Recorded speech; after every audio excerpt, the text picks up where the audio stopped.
여러분 안녕하세요. 말씀 묵상입니다.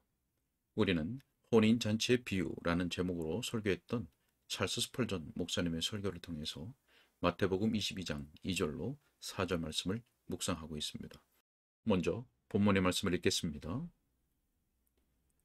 천국은 마치 아들을 위하여 혼인잔치를 베푼 어떤 임금과 같으니 그 종들을 보내어 그 청한 사람들을 혼인잔치에 오라 하였더니 오기를 싫어하거늘 다시 다른 종들을 보내며 이르되 청한 사람들에게 이르기를 내가 오찬을 준비하되 나의 소와 살찐 짐승을 잡고 모든 것을 갖추었으니 혼인잔치에 오소서 하라 하였더니. 아멘. 자, 우리가 바로 앞선 시간에서는 두 번째 요점의 일부분을 살펴보았습니다.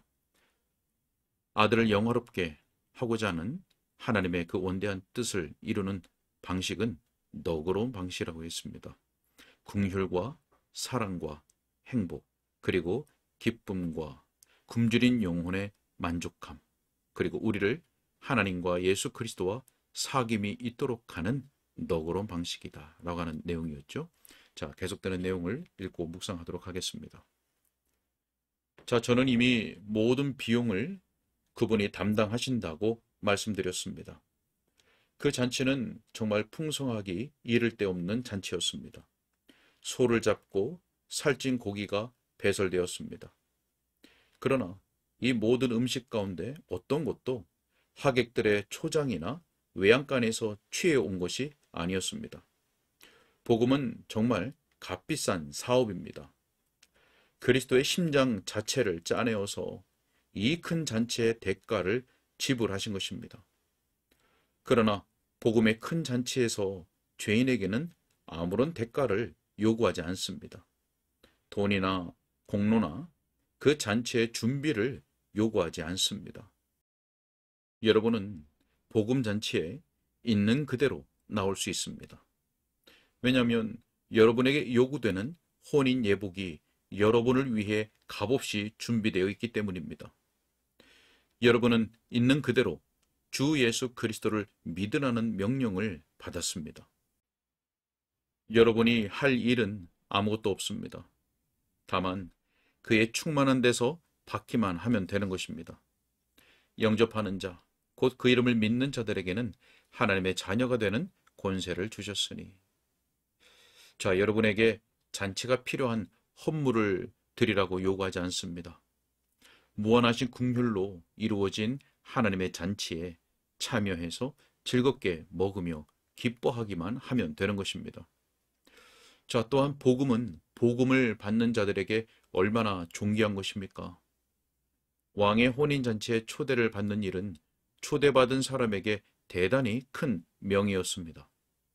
우리 중 많은 사람들이 공주의 결혼식에 초대될 가능성이 있다는 생각을 거의 하지 않습니다. 초대를 받는다면 아마 우리는 아주 우쭐댈 것입니다. 왜냐하면 우리 거의 모두가 그 일을 우리 생애의 가장 큰 사건 중 하나로 느끼게 될 것이기 때문입니다. 이 사람들에게도 역시 마찬가지입니다. 왕의 아들이 날마다 결혼하는 것이 아닙니다. 또 왕의 혼인잔치에 와서 즐기라는 청을 아무나 받지 않습니다. 그 혼인잔치에 초청을 받아간 사람들은 살면서 내내 나는 그분의 혼인 예식에 참석하여서 잔치의 찬란함을 모두 목격하였지라고 말할 것입니다. 아마 그들 가운데 어떤 사람들은 전에 그처럼 영화롭고 호화로운 잔치에 참석했던 적이 없을 것입니다. 또한 그러한 훌륭한 무리들 속에 낀 적도 없었을 것입니다. 형제들이여, 사람이 복음을 받아들이는 것보다 영예로운 일은 없을 것입니다. 사람이 믿음으로 그리스도를 존귀하게 여기면 그리스도께서 그를 존귀하게 여기십니다. 하나님의 아들이 된다는 것은 결코 작은 일이 아닙니다. 그런데 하나님의 친아들의 혼인잔치에 참여하는 사람들은 왕의 아들들이 될 것입니다. 그들 자신이 모든 것을 물려받는 그 위대한 상속자의 영광에 동참하게 됩니다. 잔치를 준비하기 위해서 주인은 엄청난 대가를 치렀습니다. 손님들에게는 아무런 부담을 지우지 않았습니다. 또 참석하는 모든 사람들에게 잔치는 지극히 영예로웠습니다. 그런데 그 잔치에 참여하는 은총을 거절할 정도로 지혜롭지 못한 사람이 있다는 것을 어떻게 이해해야 하겠습니까? 확실히 그것은 새롭게 되지 못한 마음의 어리석음을 잘 예증해 주며 죄가 가져온 인간 본성의 깊은 부패를 여지없이 보여주는 증거가 될 것입니다. 만약 사람들이 돌판을 가지고 있는 모세에게 등을 돌린다면 저는 놀라지 않을 것입니다. 그러나 은혜를 잔뜩 쌓아놓은 식탁을 멸시하는 것은, 즉 소와 살찐 짐승을 잡아놓은 식탁을 거절하는 것은 정말 이상한 일입니다. 하나님의 공의를 대항하는 것은 범죄입니다. 그러나 하늘의 관용을 거절하는 것, 그것은 무엇이겠습니까? 정말 비열한 배은망덕의 행위에 꼬리표를 달아줄 오명의 낱말을 고안해 내야 할 판입니다. 지극히 큰 위험으로 두려우신 하나님을 대항하는 것은 정말 무지한 일입니다. 자비의 위험을 보이시는 하나님을 깔보는 것은 미치광이 집보다 더 어리석은 일입니다. 하나님의 선하심의 영광을 돌리기보다는 차라리 굶어 죽는 편을 택한다면 그것은 정말 죄악의 극치입니다. 자, 저는 남은 시간을 생각해서 설교를 마무리 지어야 할 것 같습니다. 지금까지 여러분에게 하나님께서 그 아들을 존귀하게 하시는 방식을 설명하였으니 이제 즉시 초대를 알리고 여러분에게 이같이 소리쳐야 하겠습니다. 혼인잔치에 오십시오.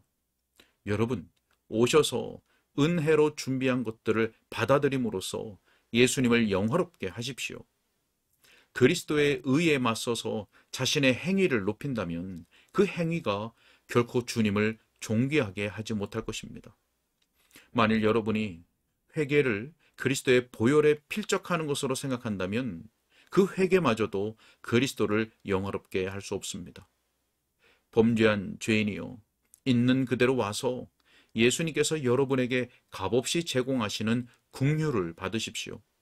그리고 그리스도께서 자기를 믿는 자들에게 그의 피로써 주시는 용서를 받으십시오.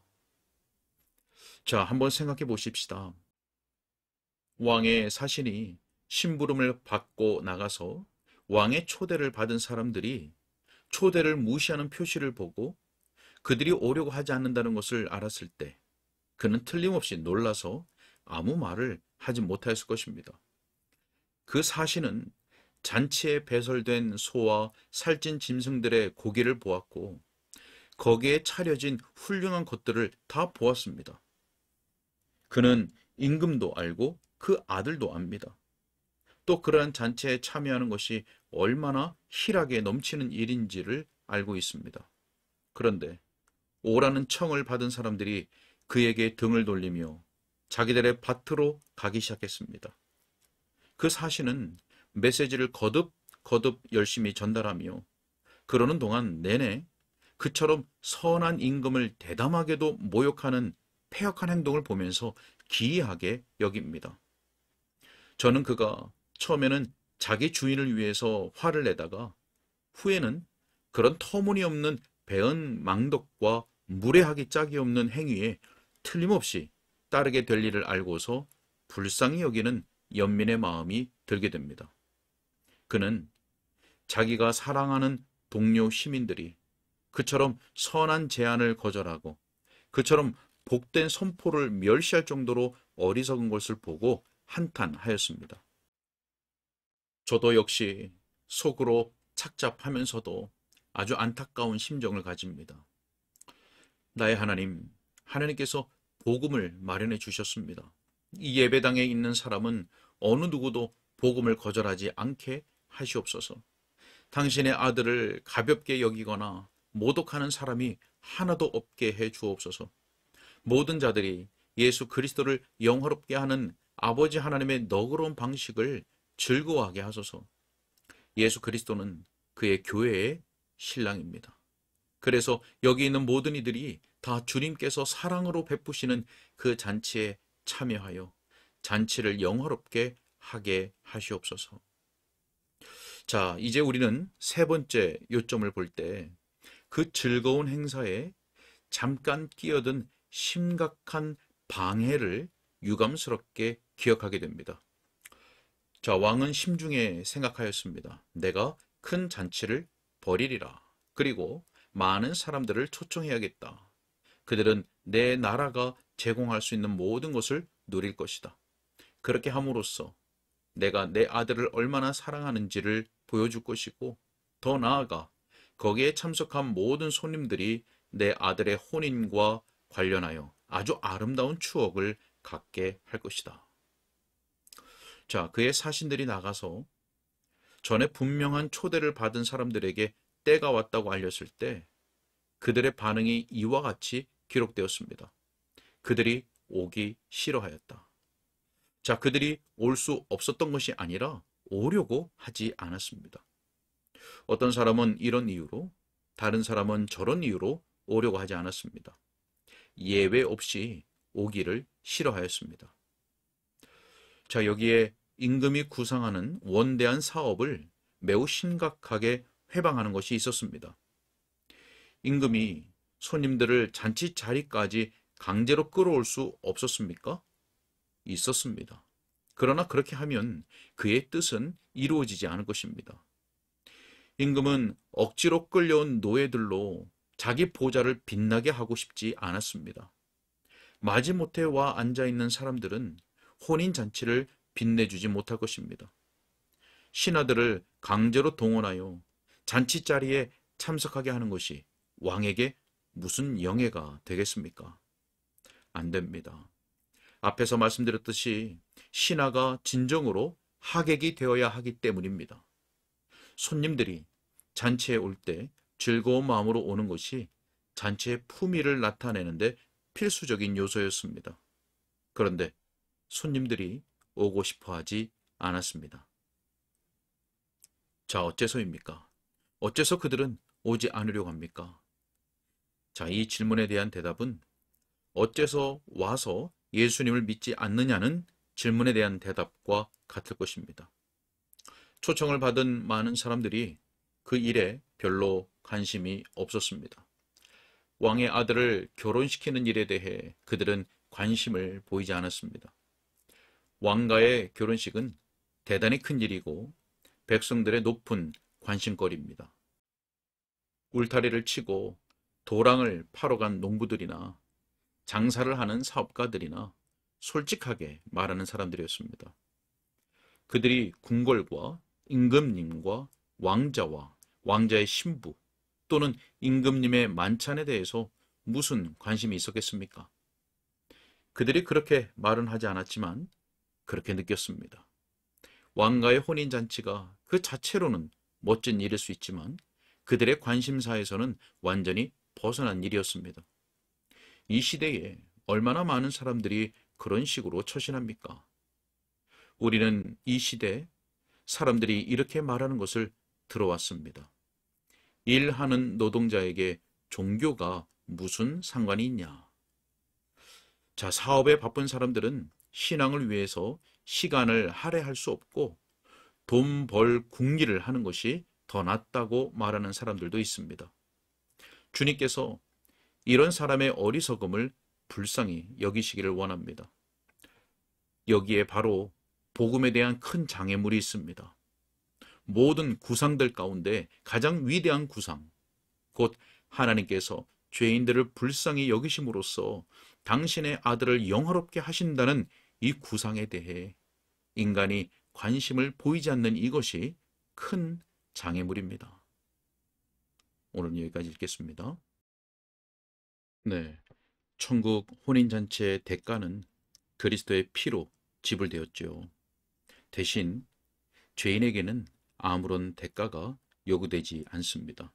다만 있는 그대로 주 예수 그리스도를 믿을 것이 요구될 뿐입니다. 아들의 혼인잔치에 참여하는 사람들은 왕의 아들들이 되어서 상속자의 영광에 동참하게 됩니다. 자, 그러나 심각한 장애물이 있지요. 사람들이 관심을 갖지 않고 오려고 하지 않는다는 것입니다. 자, 인자하시고 선하신 우리 주 예수 그리스도의 아버지 하나님께서 아직 믿음에 이르지 않은 우리 중에 어떤 분들과 또 우리의 가족과 친지들이 복음을 거절하지 않게 하시기를 간절히 소원합니다. 함께 기도하겠습니다. 하나님 아버지, 복음 잔치, 구원의 잔치, 아들의 혼인 잔치를 열어주시고 아들의 피값으로 대가를 지불하시며 우리에게 값없이 오라고 초청하시니 감사합니다. 하나님, 혹 이 설교를 듣고 있는 분들 가운데 아직 구원 얻는 믿음이 없는 분들, 또 우리의 가족이나 친지들 가운데 아직 구원의 은혜가 없는 분들, 하나님, 그들이 복음을 거절하지 않도록 성령께서 그 마음과 생각에 빛을 비추어 주시고 주의 복음에 기꺼이 응하도록 주님이 역사하여 주옵소서. 주님 께 탁하옵고 예수님의 이름으로 기도하옵나이다. 아멘.